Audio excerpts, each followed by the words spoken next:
हमारा सत्यसाई बाबाના નામેથી અમારું ગામ ઓળખાતું હતું, હવે તમારા નામથી ઓળખાય છે। क्या बात है મજામાં જય માતાજી।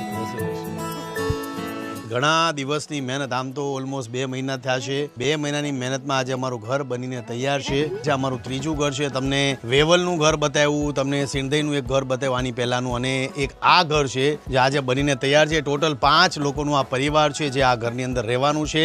ઓલમોસ્ટ 6 થી 7 ગાયો છે જે અમારા તબેલામાં રહેવાની છે। પહેલા રિબિન કટ કરીએ ને પછી ગાયોનો ગૃહ પ્રવેશ કરાવીએ। જય ગણપતિ બાપા, જય ગણપતિ।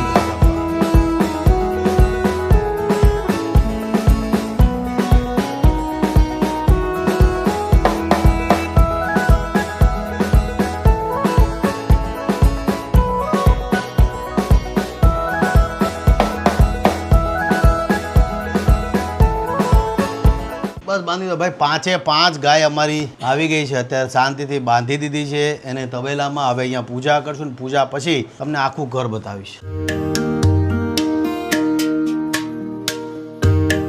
દિવસે ને દિવસે એવું મને લાગે છે કે ભાઈ હું જે ઘર બનાવું છું એમાં કંઈ ને કંઈ નવું પરિવર્તન આવે છે। આ જે ઘર છે બધા જ લોકોને બહુ ગમ્યું છે। ભાઈ પહેલા આપણે ઘર ક્વિક વ્યૂમાં જોઈ લઈએ કે ભાઈ ઘર કેવું છે। જેવા તમે ઘરની ઉપર આવશો એટલે તમને સરસ મજાના આ દાદરો જોવા મળશે। દાદર ઉપર આપણે ચડીએ છીએ। ઘરની હાઈટ અમે વધારે રાખી છે અને આ એક સરસ મજાની ઓસરી છે। આ ઓસરીમાં આપણે મસ્ત અહીંયા બેસી શકીએ પરિવાર સાથે। આ અમારો જે પરિવાર છે 5 લોકો શાંતિથી આ જગ્યા પર બેસશે। આવનારા સમયમાં ધાબુ તો આપણે બનાવ્યું છે, પણ આ ઓસરી છે, ઓસરીની અંદર તમે જેવા આવશો એટલે તમને પહેલા તો આ બ્યુટીફુલ રૂમ પ્લસ તમે કિચન કહી શકો છો। આ કિચન છે જેમાં શાંતિથી આ પરિવાર પોતાની રસોઈ બનાવી શકશે। દીકરી છે રસોઈ બનાવશે, માં જે છે રસોઈ બનાવશે, પાણીની આપણે વ્યવસ્થા કરી છે। આ સરસ મજાનું કિચન સેટઅપ આપણે કર્યું છે જેમાં અનાજ કરિયાણું છે અને અમારું ખજૂરભાઈનું શુદ્ધ સિંગ તેલ છે। આ મારું પોતાનું બ્રાન્ડ છે। આ જરૂરથી તમારા ઘરે ઓર્ડર કરજો। ગેસની આપણે વ્યવસ્થા કરી છે, ગેસનું સિલિન્ડર આપણે ભરાઈ દીધું છે અને ઊભું કિચન આપણે રાખ્યું છે।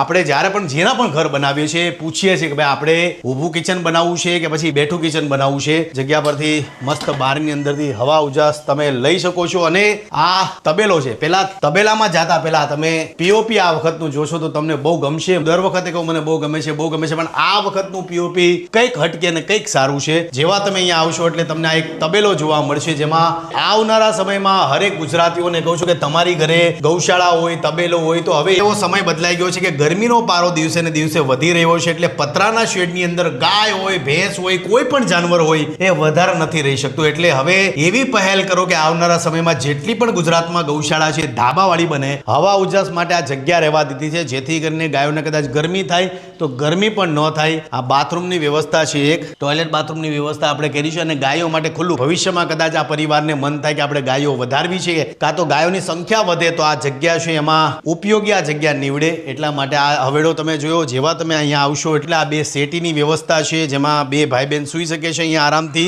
આ રૂમમાં તમે જેવા આવશો એટલે તમને આ પીઓપીની વ્યવસ્થા તમે જુઓ, સેટી તમે જુઓ, ટાઇલ છે, ગેટઅપ એટલો સરસ લાગે છે કલરની સાથે ગેટઅપ। બહાર મેં ડાર્ક બ્લુ રાખ્યો છે, અહીંયા અમે લાઇટ બ્લુ રાખ્યો છે કલર, અને આ ટાઇલ્સ તમે જોશો તો તમને લાગશે કે કોટા સ્ટોન છે, પણ કોટા સ્ટોન ટાઇલ્સ નથી। આ એક અત્યારના ઇન્ટિરિયર પ્રમાણે જે ટાઇલ્સ લાગે છે એ રાખી છે અમે। બહુ સમયથી ગાયો તમે જોયું કે પેલા ગાયો આ જગ્યા પર રહેતી હતી, ઘણા ઓલમોસ્ટ 2 મહિનાથી ગાયો અહીંયા હેરાન થતી હતી, પણ આજે ઘર બનીને તૈયાર છે। ને આ જે 3 ઘર છે એનું A to Z પૈસા મેં મારા પોતાના અર્નિંગમાંથી આપ્યા છે। જે પણ હું સેમસંગની એડ મેં આગળના વ્લોગમાં પણ કીધું છે, મારું ખજૂરભાઈ શુદ્ધ સિંગ તેલ છે એમાં જે કમાણી થઈ છે એમાંથી આ 3 ઘર, એક રેતીથી લઈને ચમચી સુધીનો તમામ ખર્ચો આ 3 ઘરમાં મેં આપ્યો છે। એટલે આ આટલી મારી ટીમ લોકલ ટીમ છે જે હંમેશા હું આદિવાસી વિસ્તારમાં કામ કરતો તો ઓલવેઝ મારી સાથે ટીમ ઊભી। આ ઓસરી તમે જોયું એવું તમે ઉપર ધાબુ જોશો તો મસ્ત। હવે આવનારા સમયમાં આ પરિવાર છે ધાબા પર મસ્ત ઉનાળામાં ભાઈ મસ્ત આ પરિવાર અહીંયા સૂઈ શકે છે ભાઈ આરામથી। દર વખતે કંઈક નવું કરવાના પ્રયત્ન કરું છું, એટલા માટે આ ઘર તમને કેવું લાગ્યું કમેન્ટમાં મને જરૂરથી જણાવજો।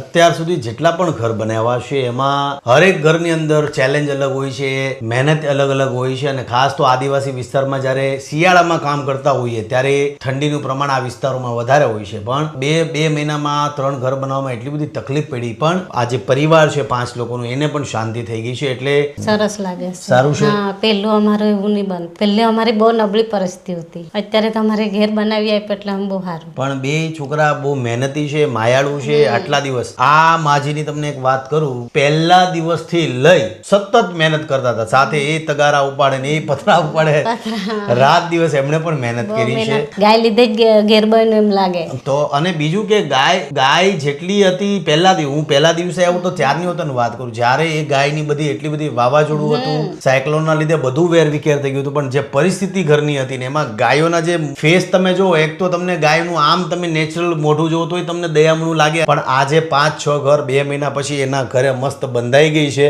બસ આવનારા સમયમાં બસ આવી રીતના સારા કામ કરવાના છે. આજ માટે આટલું છે. તમારી આજુબાજુમાં જે પણ જરૂરિયાતમંદ લોકો એને પ્રેમ આપો, સપોર્ટ કરો, એમના માટે કામ કરો. મારું પોતાનું ખજૂરભાઈ શુદ્ધ સિંગ તેલ છે, તો એમાં પણ હું જે કમાવું છું એ લોકો માટે વાપરું છું. અને તમે આ મારું જે બ્રાન્ડ છે, તમારું બ્રાન્ડ છે, તમારા ઘરનું બ્રાન્ડ છે, જેટલી પણ ગુજરાતની માતા બહેનો છે તમામને કહું છું કે તમારું આ ખજૂરભાઈ શુદ્ધ સિંગ તેલ તમારું બ્રાન્ડ છે, એવી રીતના તમારા ઘરના રસોડામાં વાપરજો. આજ માટે આટલું છે.